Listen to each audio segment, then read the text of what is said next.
Hello भाइयों, हेमंत शर्मा की एक और नई वीडियो में आप सभी का स्वागत है। सपोज करो कभी आपके पास इतना पैसा आ जाता है कि आप एक सुपर कार अफोर्ड कर सकते हो। तो जनरली आप क्या करोगे? नई सुपर कार्स लेने की बजाय आजकल लोग सेकंड हैंड यानी कि यूज्ड कार्स की तरफ ज़्यादा जा रहे हैं, क्योंकि वो अच्छी कंडीशन में और काफ़ी कम किलोमीटर ड्रिवन मिल जाती है, जिसमें पैसे भी आपको कम देने पड़ते हैं। आजकल आप शोरूम देख रहे हो, फ्यूजन कार्स है, बीबीटी है, बहुत सारे फेमस शोरूम्स हैं। उसमें आप जाते हो और एक फरारी लेके आ जाते हो। फॉर एग्जांपल अगर हम बात करें तो उसको भाई पैसे देते हो, इतना महंगा खर्चा करते हो उस गाड़ी पे। आप घर में लाते हो, 2-4 दिन उसको चलाते हो, गली वली में आपका बढ़िया रोला जम जाता है। 2 दिन बाद आप उसको खड़ी छोड़ देते हो, और फिर अगर 2 दिन बाद फिर से उसमें सेल्फ मारते हो तो आपको पता लगता है कि भाई गाड़ी चल ही नहीं रही है। ऐसा ही कुछ हुआ भाई चंडीगढ़ के एक आदमी के साथ, जो कि फरारी लेके आया और उनकी गाड़ी ब्रेक डाउन हो गई 2 दिन में। क्यों? क्योंकि भाई उनकी गाड़ी में डला था E20 पेट्रोल। बहुत ज़्यादा ही ट्रेंड में चल रहा है आजकल। हर कोई जिसको भी देखो, आप गाड़ियों से रिलेटेड जो बात करते हैं, वो E20 गाते रहते हैं। भाई क्या चीज़ है ये E20? आज इसी को समझेंगे भाई। क्या इसके नुकसान है, क्या इसके फ़ायदे हैं, प्राइस कम होने चाहिए थे, नहीं होने चाहिए थे, हर चीज़ के बारे में बात करेंगे भाई।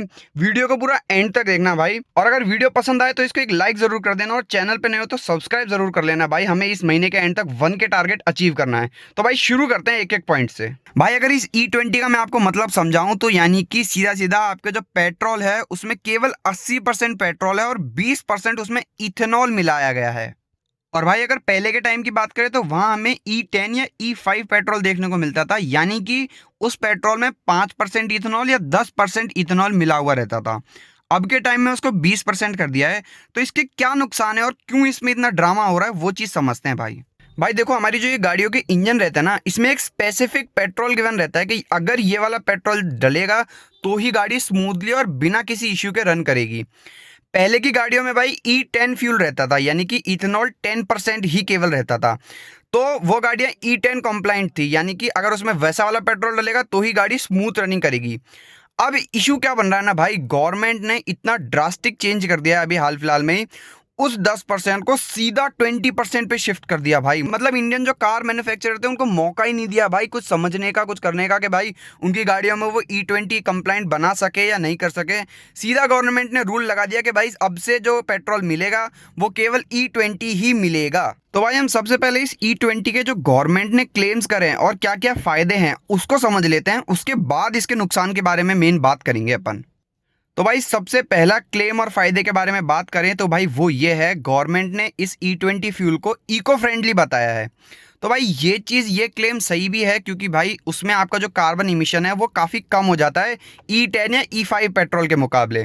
सेकंड अगर फायदे की बात करें तो भाई वो ये है कि हमारा जो इंपोर्ट एक्सपोर्ट है उस पर भी काफ़ी फ़र्क पड़ेगा। यानी कि हमें पहले भाई मेजर जो हमारा 80% क्रूड ऑयल है वो बाहर से इंपोर्ट करना पड़ता था, लेकिन भाई अब ये इथेनॉल मिक्सचर होने की वजह से हम इथेनॉल प्रोडक्शन अपने इंडिया में ही कर सकेंगे। तो मतलब इंपोर्ट जो है वो काफ़ी हद तक कम हो जाएगा।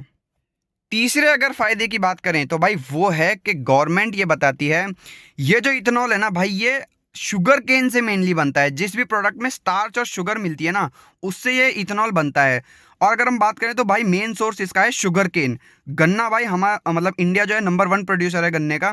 तो उससे हमारे किसानों को भी भाई बहुत हेल्प मिलेगी ग्रो करने के लिए। और देखा गया है कि किसान के जो सुसाइड्स हैं वो भाई काफ़ी हद तक कम हो चुके हैं पहले के मुकाबले। तो भाई ये कुछ मेन 3 क्लेम्स थे और फायदे थे जो कि गवर्नमेंट ने हमें बताए। अब बात करते हैं भाई इसके नुकसान की, कि गाड़ियों में इससे नुकसान क्या हो रहा है भाई। तो भाई जैसा कि वीडियो के स्टार्ट में मैंने आपको जो कहानी सुनाई थी वो भाई इसका एक नुकसान ही है। अगर आप किसी भी E5 या E10 कंप्लाइंट गाड़ी में E20 पेट्रोल डालोगे तो भाई वो गाड़ी ज़्यादा से ज़्यादा 2-4 दिन चलेगी। और उसके बाद अगर आपने उसको 2-4 दिन उसको खड़ा रख दिया, मैं कहता हूँ अगर हफ्ते भर आपने उसको खड़ा रख दिया और उसके बाद स्टार्ट करने की कोशिश करी, तो भाई वो स्टार्ट ही नहीं होगी। मेजर इशू जो आ रहा है भाई वो ये आ रहा है। इसी की वजह से जो कार मैन्युफैक्चरर्स हैं, कार ओनर्स हैं भाई, हर किसी ने ये हर मतलब एक तरीके से गवर्नमेंट के खिलाफ प्रोटेस्ट सा कर रहे हैं कि भाई क्यों E20 पेट्रोल इतना जल्दी। गवर्नमेंट की एस्टिमेटेड डेट थी 2030, यानी कि जब तक 2030 आएगा तब तक हमारे E10 पेट्रोल है वही चलेगा। लेकिन भाई पता नहीं क्या चाह रही है गवर्नमेंट। उन्होंने E20 पेट्रोल 2025 में ही लॉन्च कर दिया, 2025 में ही अप्लाई कर दिया उसको सीधा। किसी को मौका ही नहीं दिया सोचने समझने का कि भाई कौन सा पेट्रोल है, कब डलवाना है। या तो उनकी चॉइस रहती कि भाई 100% पेट्रोल डलवाओ या E20 वाला डलवाओ, तो भी ठीक रहता। भाई एक तरीके से थोप दिया हम पे कि आपको E20 ही डलवाना पड़ेगा, भले ही आपकी गाड़ी में कुछ भी हो, हमको मतलब नहीं है उस चीज़ से। हमको तो भाई जो टैक्स है वो दे दो बढ़िया, और जो हमारे पेट्रोल है इसको डलवाते रहो, भले ही तुम्हारी गाड़ी में आग लगे, चाहे बंद हो, चाहे कुछ भी हो, हमें मतलब नहीं है उस चीज़ से। आप भाई क्या मानोगे, गाड़ियों में इतनी दिक्कत आ रही है, इसकी जो फ्यूल पंप रहता है भाई वो नहीं चल रहे गाड़ियों के कई के, और इंजन में कोरोजन आ रहा है, फ्यूल टैंक में कोरोजन आ रहा है, इसकी जो फ्यूल लाइन है वो तक ब्लॉक हो रही है भाई। मतलब जंग के टुकड़े फ्यूल लाइन में घुस रहे हैं और पेट्रोल ही नहीं पहुंचने दे रहे भाई वहां तक। क्योंकि भाई इथेनॉल जो है ना वो बहुत ज़्यादा पानी को खींचता है, और पानी खींचने की वजह से जो मेटल के पार्ट्स हैं उसमें बहुत जल्दी जंग लग जाती है। तो मेन इशू इसका ये है भाई, गाड़ियाँ लोग क्यों नहीं डलवाएंगे E20 पेट्रोल। अगर गाड़ियों में डलेगा तो लोगों को क्या दिक्कत है डलवाने में, लेकिन भाई जब डल ही नहीं रहा, गाड़ियाँ चली ही नहीं रही, कुछ हो ही नहीं रहा, तो भाई क्यों डलवाए लोग, जबरदस्ती है क्या कोई। खैर भाई आप ये सुपर कार्स की भी बात छोड़ो, मैं यूँ कह रहा हूँ कोई मिडिल क्लास आदमी है, वो अपनी पहली कार सेकंड हैंड लेना चाह रहा है, ठीक है। अगर उसने 2010-2012 मॉडल की कोई स्विफ्ट वैगनर कोई सी भी गाड़ी ले ली, तो भाई उसमें ये E20 पेट्रोल नहीं डल पाएगा, कहाँ से चलाएगा वो उस गाड़ी को। मुश्किल से तो एक गाड़ी खरीद पाते हैं, उसमें भी ये इनके इतने नखरे हैं E20 E10। मतलब भाई आम आदमी की बात सुनने को कोई राजी ही नहीं है। अभी PIL भी एक फाइल हुई थी सुप्रीम कोर्ट में, पब्लिक इंटरेस्ट लिटिगेशन जिसे नहीं पता हो, कि भाई ये E20 जो फ्यूल है ये हमारी गाड़ियों को डैमेज कर रहा है, हमारी गाड़ियां नहीं चल पा रही है इससे। भाई सुप्रीम कोर्ट तक ने वो जो PIL थी वो खारिज कर दी भाई, कि नहीं ये पेट्रोल सही है, गवर्नमेंट की ही बात मानी। और अब सुप्रीम कोर्ट ने लागू कर दिया है कि गवर्नमेंट के किसी भी जो ये डिसीजन रहेगा E20 वाला, इसमें सुप्रीम कोर्ट इंटरफेयर ही नहीं करेगा भाई। मतलब अब से आपको पेट्रोल पंप पे E20 फ्यूल ही देखने को मिलेगा। आपको भरवाना है भरवाओ, नहीं भाई अपनी गाड़ी को घर खड़े रखो अपने, कोई दिक्कत नहीं है, निकालो ही मत मतलब गाड़ियों को। और केवल गाड़ियों की बात नहीं कर रहा हूँ मैं, ये बाइक्स में भी यही दिक्कत आ रही है। बाइक भी भाई मतलब उसमें आप पेट्रोल डलवा रहे हो, उसमें माइलेज भी गिर रही है हर तरीके से। आप देखो फ्यूल पंप की जो लाइन वाइन जो भी दिक्कत मैंने गाड़ियों में बताई, सेम बाइकों में भी आ रही है भाई। ऐसा नहीं कि भाई गाड़ियों का नुकसान हो रहा है, बाइक वालों का भी बहुत तगड़ा नुकसान हो रहा है।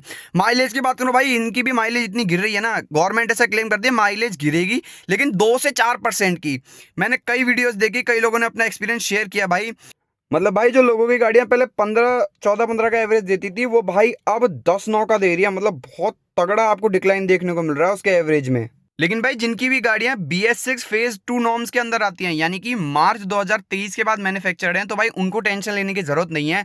उनकी गाड़ियां ऑलरेडी E20 कंप्लाइंट आती है। अब जैसे ये मेरी गाड़ी है, ये 2025 में ली है मैंने, तो भाई इसमें मेरे को टेंशन लेने की जरूरत नहीं है, क्योंकि इसमें E20 पेट्रोल अगर डालूंगा तो उससे कोई ज्यादा फर्क पड़ेगा नहीं, बस माइलेज में थोड़ा सा ड्रॉप देखने को मिलेगा। और भाई अगर आप अपनी गाड़ी का ओनर मैनुअल खोल के देखोगे तो उसमें साफ साफ लिखा हुआ है कि अगर आप E10 से अदर कोई फ्यूल डलवाते हो अपनी गाड़ी में, तो भाई आपकी वारंटी वॉइड हो जाएगी। कंपनी इसका बिल्कुल भी क्लेम नहीं देगी आपको, यानी कि कंपनी इसको वारंटी में कवर नहीं करेगी। देखो तीनों तरफ से गिर गया आदमी, कंपनी भी नहीं सुन रही, गवर्नमेंट भी नहीं सुन रही, और ना ही सुप्रीम कोर्ट सुन रही। तो मतलब क्या समाधान होगा इस चीज का भाई, मेरी तो समझ से बाहर है बस। और भाई गवर्नमेंट सबसे बड़ा खुद के कहे मुताबिक ही नहीं चल रही। जब 2030 में ये पॉलिसी एप्लीकेबल होनी थी, तो भाई 25 में लाने का क्या सेंस है इस चीज का, इतना जल्दी अप्लाई करने का। भाई पॉल्यूशन है, तो भाई पॉल्यूशन की अगर आप इसको मतलब इन चीजों का अगर दोष दे रहे हो पॉल्यूशन का, तो भाई इंडस्ट्रीज क्या कर रही है फिर। इंडस्ट्रीज कोई ऑक्सीजन थोड़ी निकाल रही है, वो भी भाई कार्बन मोनोऑक्साइड और बहुत हार्मफुल गैसेस निकाल रही है। वो तो इवन रिवर्स को भी पॉल्यूट कर रही है। लेकिन बस ये है भाई, इन चीजों से अगर आप समझ रहे हो ना कि भाई पॉल्यूशन हो रहा है आज की डेट में, तो भाई कोई बहुत माइनर परसेंटेज होगी जिनकी वजह से ये पॉल्यूशन कर रही हैं। नहीं तो भाई ये गाड़ियां इतने पॉल्यूट नहीं कर रही है जितना आज की डेट में इंडस्ट्रीज कर रही हैं। भाई ईंटों के भट्टे चलते हैं बुरी तरीके से, उनमें कोई नहीं बोलता कि ये कंप्लाइंट है कि नहीं है, ये इसको चेक करो कि नहीं करो। तो भाई अगली बार से अपनी गाड़ी में पेट्रोल डलवाना तो थोड़ा सावधानी और सोच समझ के ही डलवाना भाई, क्योंकि पता नहीं कब आपकी गाड़ी वहां पे खड़ी रह जाएगी। अगर उस नॉर्म्स के अंडर नहीं आती है E20 पेट्रोल, आपकी गाड़ी नहीं झेल सकती है। तो भाई बाकी अगर आपकी गाड़ी मार्च 2023 के बाद की मैन्युफैक्चर है, तो भाई टेंशन फ्री रहो, आपको कोई दिक्कत नहीं है, आपकी गाड़ी वैसे ही चलेगी जैसे चल रही है, बस थोड़ा सा माइलेज ड्रॉप देखने को मिलेगा। तो भाई ये थी वीडियो आज E20 पेट्रोल के बारे में। मैंने आपको समझा दिया है क्या नुकसान है, क्या फायदे हैं और क्या चीज़ होती है E20। मेरे हिसाब से तो भाई इस चीज़ को थोड़ा सा टाइम देना चाहिए था और धीरे धीरे ये पॉलिसी अप्लाई करनी चाहिए थी, ताकि जब तक जो ये पुरानी गाड़ी आती है सारी एक्सपायर हो जाती तो ठीक रहता भाई, तब लोग नई गाड़ी भी ले लेते। अभी जो 23 से पहले की जितनी भी गाड़ियां हैं भाई, ये कहाँ जाएंगे, अभी 10 साल पूरे हुए नहीं इनको, उससे पहले अगर नई गाड़ी कोई कैसे ले लेगा मेरे हिसाब से। तो भाई ये थी आज की वीडियो E20 पेट्रोल के बारे में। होप करता हूँ आपको समझ आ गया होगा। भाई आप क्या सोचते हो इस चीज़ के बारे में? भाई मुझे कमेंट में ज़रूर बता के जाना। भाई कमेंट ज़रूर करना इस बारे में।